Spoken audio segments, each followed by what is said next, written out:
Per sa report po na natanggap namin is naka-extract na po yung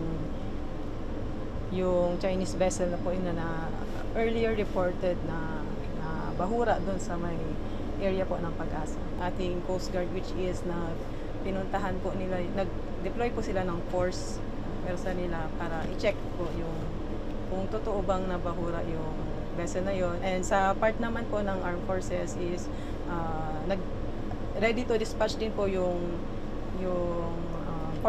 forces natin to respond kasi sa ngayon po ay masama din ang panahon talaga dun sa area.